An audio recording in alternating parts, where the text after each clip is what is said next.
In the NFL, things can change in an instant. You can go from a bona fide backup to an all-time great in a blink of an eye. From not an NFL quarterback to an MVP in just a couple of seasons. But you can also go from the top to the bottom just as fast. Truth is, as long as you're still playing, no matter what you've accomplished, almost nothing is actually set in stone. Kinda like the stock market, the narrative on a player's career can swing wildly from season to season or even game to game.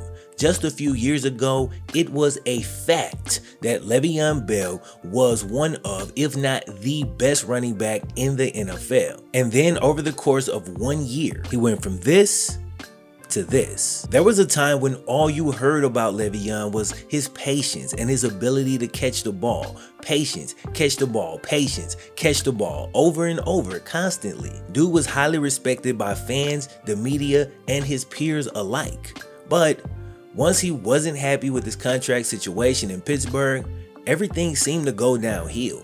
The fall started back in 2018, and today, his career is still kind of in a free fall with no real landing in sight. In my What Happened To series, I chronicle a lot of careers that are done and set in stone. But in this series, I want to talk about things in real time. Stories that aren't finished being written, where we can zoom in on the present moment and try to gain some perspective on a player's career. So today we discuss, has the running back who's been praised for his amazing patience finally run out of time? Other than that, y'all already know what time it is, bros.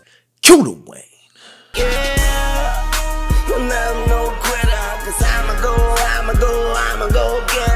So in the NFL, going at Andy Reid kinda seems like it's off limits. But with today's video sponsor, ExpressVPN, you can completely bypass the limitations being placed onto you by your streaming service. Using the internet without ExpressVPN is kind of like lining up in the backfield without pads on. And listen, you can do whatever you want, but I wouldn't recommend it. So real quick, a VPN basically establishes a secure connection between you and the internet. It does this by rerouting your web browsing traffic through a secure server somewhere else in the world. And ExpressVPN has 3,000 of the fastest servers in like 94 different countries. This allows you to gain access to regionally blocked off shows like Anthony Bourdain's Parts Unknown. And you can do this on Netflix, Hulu, Disney Plus, the list goes on.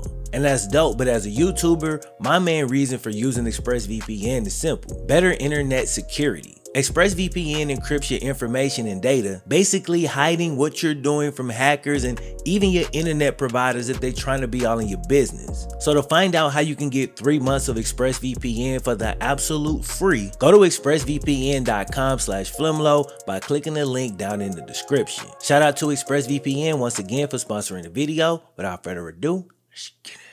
From 2014 to 2017, Lev Bell was regarded as one of, if not the top running back in the league. In only his second season in the NFL, he made his first Pro Bowl and was even voted first team All-Pro. The early stages of his career were astonishing to say the least. During only his first 5 years in the league, dude made 3 Pro Bowls and 3 All-Pros, only missing in 2013 because he was a rookie, and then missing again in 2015 due to injury. In recent years in the NFL, running backs have struggled to command the type of contracts they desire and, in my opinion, deserve. And I feel they are undervalued because they're asked to run the ball, catch the ball, and block. But the market sets the price, and right now, their value is relatively low.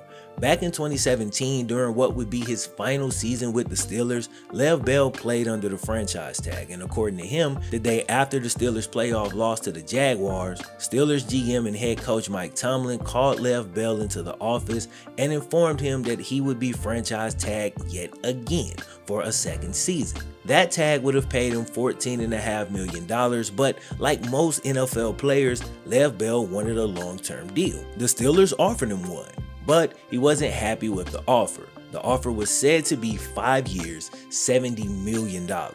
That's an average of $14 million per year, basically the same thing the franchise tag would have paid. For a comparison, Christian McCaffrey makes $16 million per year, cats like Kamara and Zeke make $15. But backs like Dalvin Cook, Derrick Henry, Aaron Jones, and Joe Mixon only make around 12. So he would have fallen right in the middle of those guys. So with that in mind, many people felt this was a fair deal and that it was one that Lev should have taken. And look, bro, when you look at the deal he eventually signed with the Jets after sitting out a full season, it's not hard to agree with that take, especially upon first glance. For comparison, his Jets contract was 4 years, $52 million, which sounds pretty nice, but that's an average of $13 million per year. So you're leaving $1.5 million per year on the table. You get a shorter contract, you play in an unfamiliar offense, and you're on a much worse team. Again, doesn't really seem like a great move. Outside of his strained relationship with teammates, the biggest factor in Lev Bell turning down that Steelers contract can be summed up in 2 words: funny money. It was a 5 year, $70 million contract that only had a minuscule $10 million guaranteed.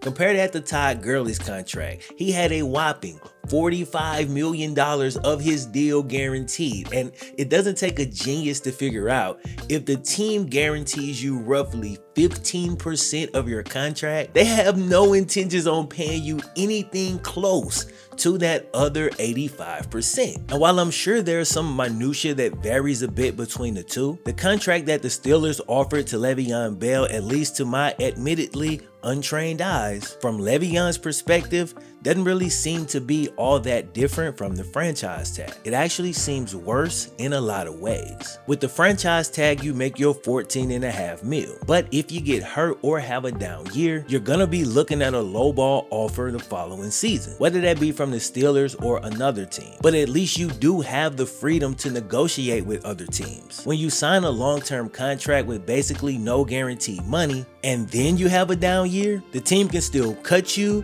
trade you, or force you to renegotiate that contract the following year. Only difference is, in this case, you don't have the freedom to talk to other teams. You're under contract, you locked in. Unless the organization decides they don't want you locked in. You're basically at their mercy at that point. That's why I say in many ways, a franchise tag is actually better than a long-term deal with no guaranteed money. Now, to be clear, if they're offering you a large amount of guaranteed money, then yeah, the long-term deal is gonna be better. But if they're basically guaranteeing you the same thing that you'd make on the franchise tag, bro, just take the franchise tag.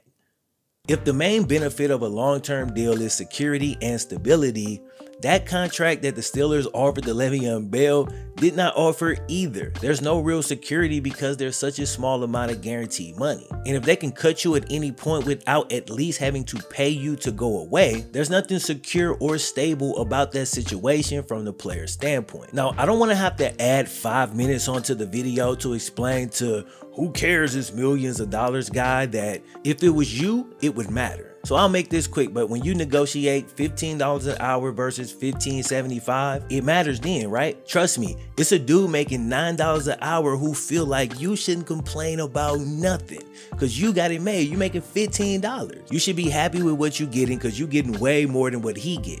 Guess what? He's completely wrong for judging your pockets, and you're completely wrong for judging Le'Veon's pockets. That's as simple as I could put it. I hope that makes sense. Now, to be fair, the whole year-to-year crapshoot, that's how most NFL contracts work. But Lev Bell, a premier player at his position at that time, was trying to change that. He never got what he was looking for, but it seemed like everybody else did. Todd Gurley before him got $45 million guaranteed. Then a few years later, Zeke got $50 million. Then Christian McCaffrey, Alvin Kamara, and Dalvin Cook all signed deals that averaged about 3 times more guaranteed money than Le'Veon was offered. And while he obviously wouldn't have known about those deals that were yet to come, going back and looking at this part of the situation, and it seems Le'Veon was correct in assessing his value. But unfortunately for him, his valiant attempt to get what he was worth on the market didn't work out as well as he'd hoped. And of course, today we've seen plenty of quarterbacks with fully guaranteed deals, but QBs aren't the only ones getting these done. DeAndre Hopkins has 42 of his $52 million contract guaranteed, and Julio got almost all of his $66 million fully guaranteed in 2019. There's more, but to get to the point, we've seen in recent years players get 50, 75, 90, or even 100% of their contracts guaranteed, so we know it's possible, and Lev Bell was not crazy for wanting more than 15% of his contract guaranteed. Now here's the thing, Lev Bell's offer from the Steelers would have paid him $33 million in the first 2 years, an average of $16.5 million per season. And the Steelers have literally never cut a player 1 year into a big contract like the one they offered Le'Veon, so in hindsight, Stan would have likely been his best bet, but I just wanted to kind of lay out his possible reasoning and give you an alternate thought process as to why he might have made the decision that he made. But ultimately, the choice that he did make didn't end up working out too well. In 2018, while trying to rectify his contract situation, he ended up sitting out a full season during his prime, losing millions of dollars and likely permanently damaging his career in the process. And that was pretty obviously the turning point in his career, 2018, sitting out a full year. But at the time, it wasn't nearly as cut and dry. There were people on both sides. And I know it wasn't all of y'all, but lots of Steelers fans spread memes like this one to try to make Le'Veon look like an idiot. Meant to be funny, but there are elements of truth to it, causing lots of people to take this as gospel. Kind of like the little political cartoons they used to put in the newspaper, and bruh, this is hilarious, but the picture is misleading. Still, in hindsight, given Lev's next couple of moves, this group of people lucks up and they end up looking like they were right in this situation. But there are plenty of people who weren't Steelers fans who still felt it was a mistake. You know, they felt it would damage Le'Veon's career, and again, it turned out to be right. With that said, some thought it was the Steelers who would fold and meet dude in the middle, assumed they'd figure out the contract situation and he'd be there before, you know, week 4 of the season. But unfortunately, it drug out for the whole year, forever changing Le'Veon's career and the Steelers franchise as well. Hindsight is 2020 as always, but Le'Veon's exit from Pittsburgh was one of the weirdest things I ever seen in the NFL. Usually, when a player holds out due to contract negotiations, his teammates stay out of it. This is the way I was raised, and I understand that not everybody was raised the same way, but this is just something I live by. You should never insert yourself into another man's attempt to legally get his money. But in this case, Lev Bell's former Steelers teammates were the first I've ever seen to not only violate this rule, but take it to the absolute extreme. They raided this man's locker and then posted it on social media. Some tried to pass it off as a joke, but come on, bro, like this is clearly malicious. Clearly. And I gotta be honest, man, this is one of the weakest things I ever seen in my life. And that's my opinion. Feel free to feel however you want, but that's just how I feel about it, right? These cats you went to war with, and now that you have a money dispute with the organization, your teammates treat you like this. It's a lot of snakes in this locker room, bro, straight up. Now, they came with some excuses saying he lied and said he'd be there, but things obviously took an unexpected turn in negotiations. So for y'all to act like this, I personally just can't respect that, and I damn sure wouldn't have went back into this locker room to play with these dudes after they pulled something like this. I just wouldn't. Now again, those are just my personal feelings, but to be fair, looking at the entire situation the way it's played out now, Le'Veon's next 2 stops may explain why his teammates felt the way they felt about him. I don't try to come on here and act like my takes are set in stone. All we getting is bits and pieces of the picture, and I'm just trying to piece together a puzzle. And even though it goes against my feelings and my initial reaction, Le'Veon's moves after leaving the Steelers, especially this recent one that we're going to get to in a minute, has definitely weakened my original stance on this entire situation. In 17 games with the Jets, Lev Bell had his worst performances as a pro. Only 863 rush yards with a 3.2 yards per carry average. That was one of the lowest in the league amongst qualifying running backs. Rated 51st out of 53 qualifying backs in yards per carry average. Now, there were some bright spots as in that same time frame, Le'Veon gained 500 yards in a receiving game, pushing his all-purpose yards well past 1,000. And on top of that, he started the season through the first couple of games, forcing more missed tackles than any other player in the league. And we talking by a considerable margin. But the one thing you need in order to be patient is time. And with a bad O-line and a stacked box, Le'Veon wore down throughout the season. After sitting out a full year and the whole big fuss that came with it, he didn't turn out to be that superstar running back for the Jets that they were hoping for. Now, this could have been due to the fact that he was a little rusty, a little out of shape after sitting out the full 2018 season, or the fact that he was no longer in the Steelers' offense that he once thrived in. Hell, it could have been his rocky relationship with head coach Adam Gase, or even the fact that the Jets were just that terrible. Lots of variables, lots of possibilities, but the only thing we know for sure is that he didn't look anything like the Steelers' version of himself during his time with the Jets. Like I just mentioned, from day one, Le'Veon didn't mesh well with Jets coach Adam Gase, but neither did star safety Jamal Adams. Couple that with Gase's less than stellar coaching record and his hilariously bad introductory press conference, and it was easy to take Lev Bell's side once again. Still, I knew the narrative was completely ready to pounce on dude if his next move was not executed to literal perfection, especially after he took to social media to like a tweet that suggested he be traded from the Jets. Lev Bell was eventually released by the team, and whether he realized it or not, this was a crossroads in his career. The next team needed to be the right fit. It needed to be the right choice. On the surface, he seemed to make a pretty solid decision, deciding to sign with the defending Super Bowl champion Kansas City Chiefs. But not only was he unable to make a significant impact there, after not touching the field in the Super Bowl, he recently goes on IG, responds to a dude named Scumnazy, and says this: "I'll never play for Andy Reid again. I'd retire first." There's been lots of similar reactions to Lev Bell's statement, but this one from Honey Badger probably hit the hardest. He said in response to Lev's comments, "These fellas will blame everybody for their lack of success.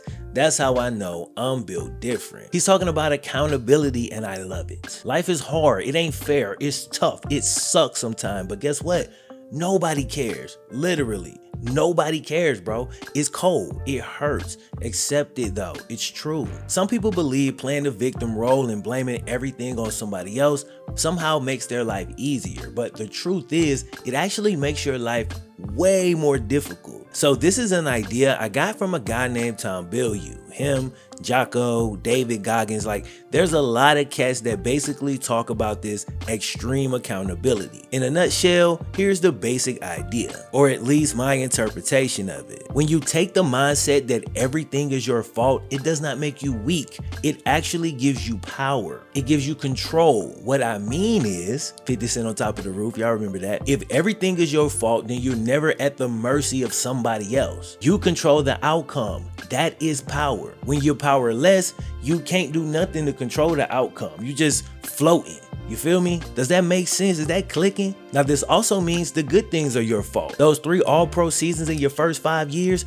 your fault. You a beast. Take credit. Then when things go bad, guess what? Your fault. Take credit. That means you can fix it. It's a powerful frame of mind, something that I be wanting to bring up in every single video. So shout out to Honey Badger for bringing that up, bro. Le'Veon has yet to take accountability for anything negative that's happened in his career. And if he doesn't end up with another job in the NFL and then attempts to play the victim role, people are gonna point to the fact that the Steelers did offer him a contract. They're gonna leave out the guaranteed money part, but they'll bring that up. They'll bring up him liking a tweet suggesting he be traded from the Jets. They'll be sure to mention his latest IG post talking bad about Andy Reid. Now, the main reason I did this video was because of the Andy Reid comment. Lev, come on, dog. Why are you doing this, bro? Like, that's how I felt when I saw this. Not only is Andy Reid a beloved coach in the league, not only do the vast majority of his ex-players speak glowingly about dude, not only is he coaching probably the most talented team in the league, one of the most fun teams in the league, they have great camaraderie, they just won a Super Bowl a couple years ago. Not only all of that, but his coaching tree spanned from John Harbaugh, Doug Peterson, Ron Rivera, Sean McDermott, Nagy, Frazier, Todd Bowles, many more. Why attack that dude publicly when you're not under contract for any team? People won't want to hear this, but this is the reason a cat like Tim Tebow can waltz his ass back in the league after however many years and get on a team, because he never does stuff like this. You can't do this, bro. You just can't. Now, maybe all Lev Bell needs is the right system or the right opportunity, and boom, Lev Bell is back. maybe that's the case. But of the prospective teams that may have given you that opportunity, you've likely just alienated yourself from a good portion of them for literally no reason, just to respond to scumnazy. So I gotta be honest, I think Lev Bell has played his cards poorly, and I'm not sure that whole "I'd rather retire first" thing will age well. He kind of pulled something similar with the Steelers when he set out a full season, and now he threatens to retire when he doesn't really have a team. Whether fairly or unfairly, organizations are going to question his commitment to the game. They're going to bring all of that stuff up. They're going to bring the social media stuff up. They're going to bring the locker room stuff up. They're going to bring his declining numbers up. And guess what? Y'all ain't going to want to hear this, but they're gonna have a point. Things haven't worked out perfectly for Le'Veon Bell, we get that, but a solid portion of it is self-inflicted. And when you look at the things that he could have controlled, he hasn't done a phenomenal job in controlling those things. And that's okay, he's human, we all mess up constantly. Like I said at the beginning, as long as you're still playing the game, almost nothing is set in stone. So while today Le'Veon finds that his legacy stock has taken a major hit, there's still plenty of time left to recover. Sometimes all it takes is the right fit, and maybe that fit is still out there for Le'Veon Bell. He's still a good back who can catch the ball out of the backfield, and maybe he takes a third down role somewhere and has a career resurgence. Dude definitely has the ability to pull it off, and I for one don't believe that he's fallen off like very many people think. I still believe that in the right situation, while he might not go for 1,400 yards, he can be extremely effective and play a role on a really good team in the league. But the question is going to be, given these past several years, is that team going to still be out there and still be willing to give him that opportunity? I actually believe it is, but I don't really think the situation will be perfect, at least from Le'Veon's standpoint. He's likely not going to get the amount of touches that he may want, and he's definitely not going to get the contract that he may want. At his peak, Lev Bell's trademark patience made him one of the best and most unique runners in the league. But now, if he's waiting on a team to roll out the red carpet for a guy who hasn't had a good season since 2017, that patience is really gonna get tested because he might just be waiting for a while. Yo, if you actually watched to the end, man, thanks so much. We got loads of content, a huge video library, and we add to it every single week. So check out the What Happened To playlist and go down a rabbit hole of amazing football stories. Other than that, don't forget to subscribe and enable your notifications, like the video, share the video, and all that YouTube stuff. Other than that, I'll catch y'all boys in the next one.